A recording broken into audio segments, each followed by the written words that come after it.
may alam, pero bakit parang wala?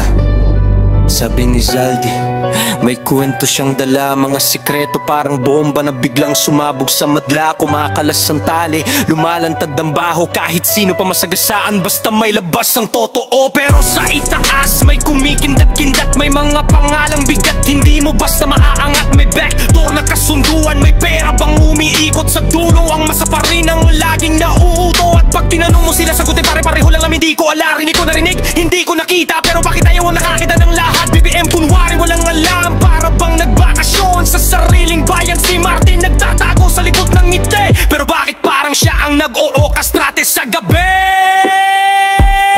Mga pangalan na paulit-ulit lumulutang, mga sikreto na hindi na kayang ilubog pa ng dagat. Bukas ang libro pero sarado ang bibig nila, tayo tuloy nagdurusa sa bawat eksena. Di kami tanga, di kami bulag, kahit gaano pa ninyo itago sa ulap. Kung mali ang sistema, lalabas at kahit sino pa kayo sisilip ang batas. Kung may kwento si Zaldi, bakit parang may kaba? Bakit parang may mamadali na magpabura? Sino bang natatakot? Sino bang pinagpapawisan? Kung walang tinatago, bakit parang may tinatakbuhan?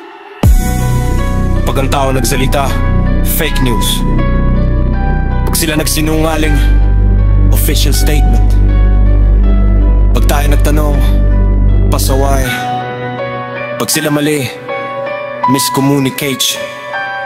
Hanggang kailan? BBM, bakit parang laging clueless? Kung tao ka ng bayan, ba't di mo kami ini-stressless? Martin, bakit parang ikaw ang puppet master? Kapag may issue, ikaw agad ang nagdi-disaster. Hindi na kami natatakot, hindi na kami manonood lang sa gilid. Kung may mali, ilalantad kahit gaano pa karami ang gustong magtahi ng bibig. Sa dulo ng araw, hindi pwedeng palaging hindi ko alam, kasi kami alam namin, at hindi kami titigil.